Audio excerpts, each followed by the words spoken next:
Seja bem-vindo ao Olhar Empresarial e hoje a nossa pauta irá tratar sobre gestão do conhecimento corporativo. Fique conosco, voltamos já.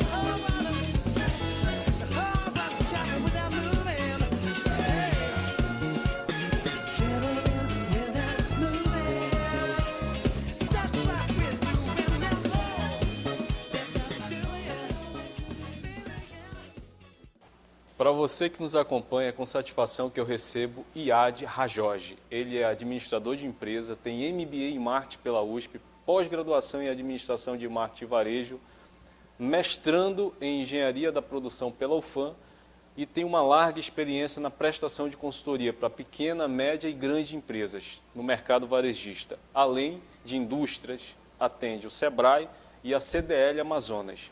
É professor universitário, atualmente diretor da Rajogi Consultoria e Educação Corporativa. Iad, seja bem-vindo ao Olhar Empresarial. Olá, Hyperion, olá aos telespectadores do programa Olhar Empresarial. É com muita satisfação que eu estou aqui hoje para a gente tratar de assuntos muito relevantes hoje no mercado corporativo de modo geral. Para começar, Iad, investir na gestão do conhecimento hoje, qual a importância disso? Hyperion, nós vivemos hoje num mercado onde há uma hipercompetição entre as empresas. E o que a gente percebe é que a empresa, ela constantemente vem evoluindo. E nessa evolução ela vem aprendendo algumas estratégias, como fazer melhor aquele produto, como entregar melhor aquele serviço para o determinado cliente, como ele prefere. E assim, existem inúmeras variáveis que devem ser levadas em consideração. Então a empresa, ela na verdade, ela tem que aprender a aprender.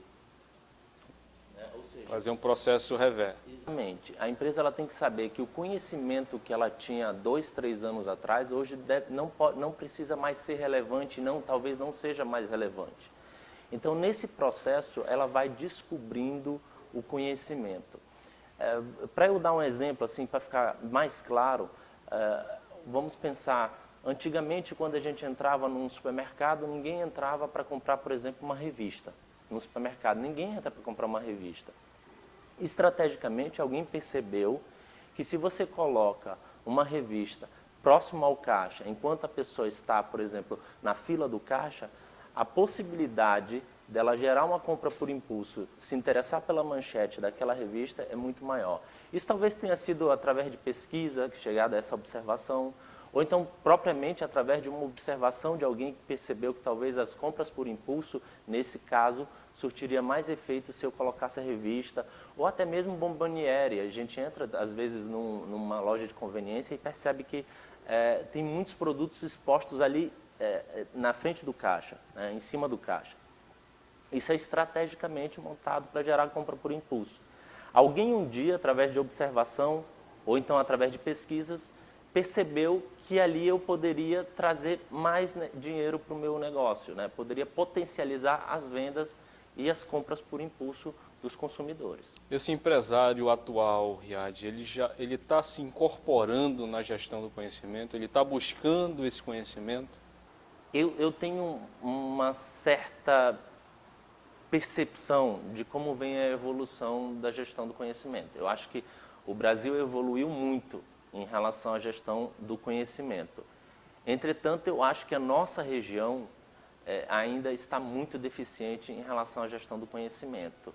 As empresas acham bonito, muito interessante, todo mundo faz e eu vou fazer, mas não sabem o propósito, como isso pode realmente ajudar a empresa. O resultado final. Exatamente, E acham que talvez comprar um software que possa gerenciar informações é suficiente. Se você não tem uma cultura voltada para conhecimento da organização, para a gestão do conhecimento dentro da organização, aquele software vai ser um investimento sem retorno algum.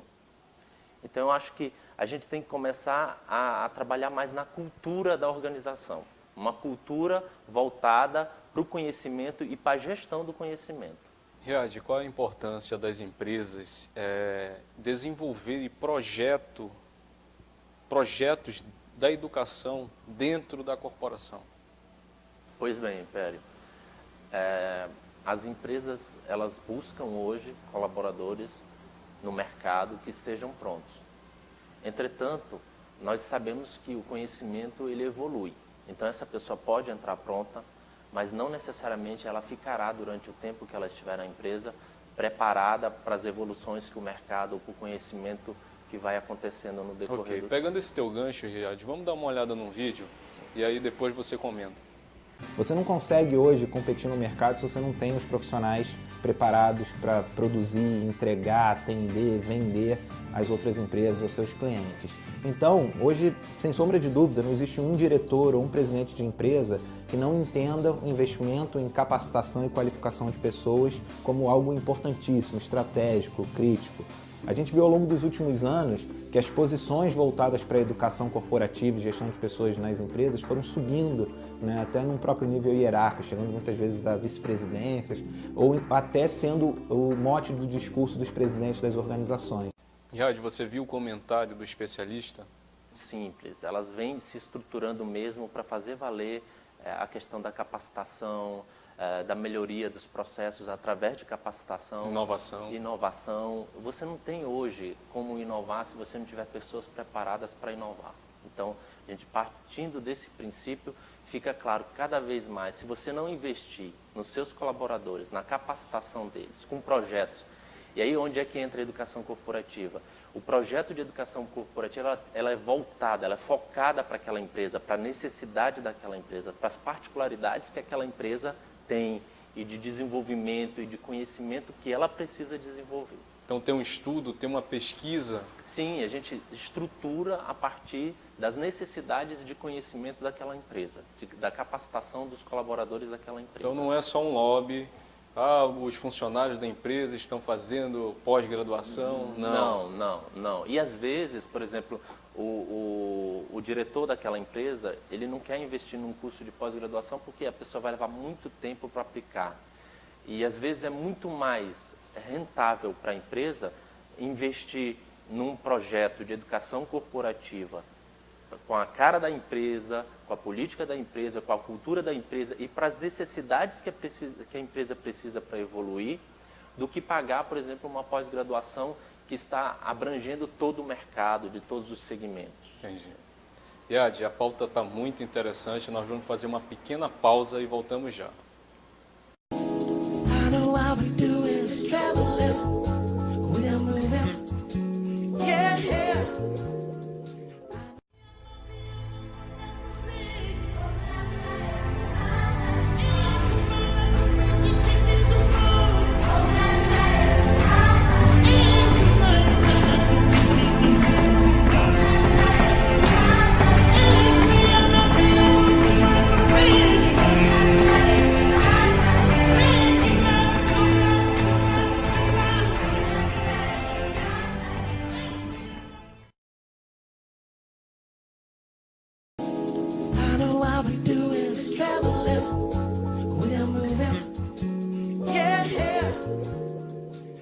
Voltamos com o Olhar Empresarial. Riad, olhando pelo mercado internacional, o Brasil está avançando em conhecimento?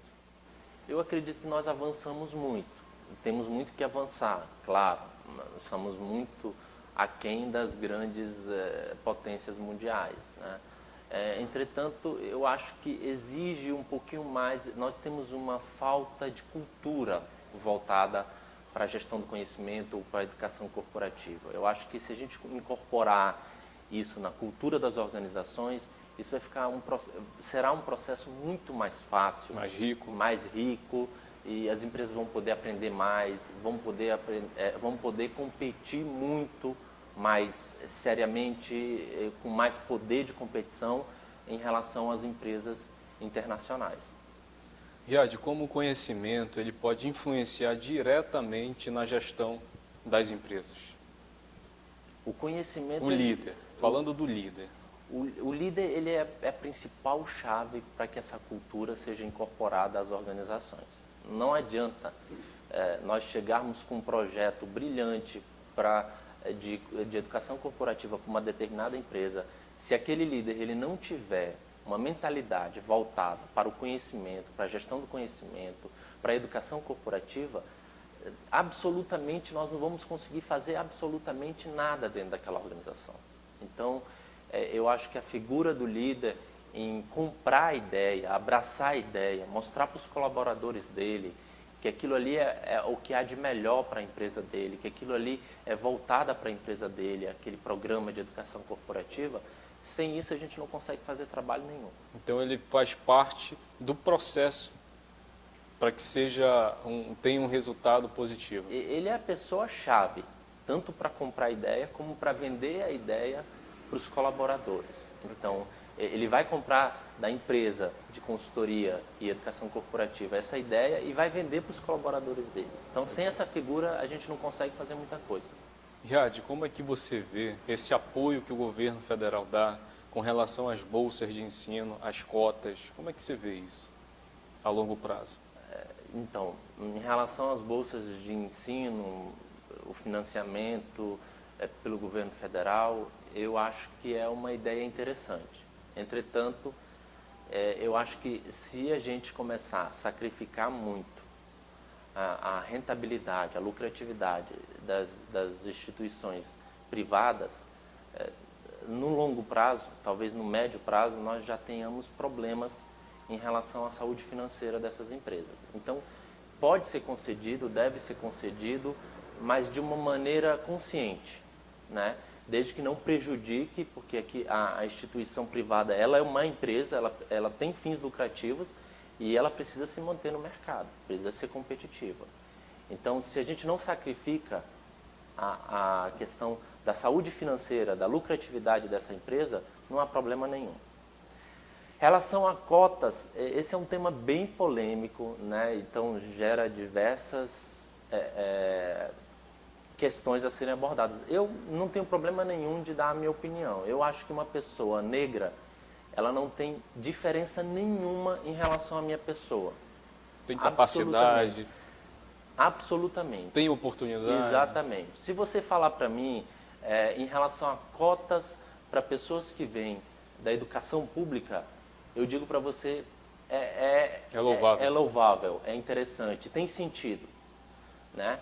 Agora, se você falar para uma pessoa de outra cor, de outra etnia, eu acho que é você dar um atestado para essa pessoa de falta de capacidade em relação a eu, ou você, ou qualquer outra pessoa. I know I'll be doing is traveling.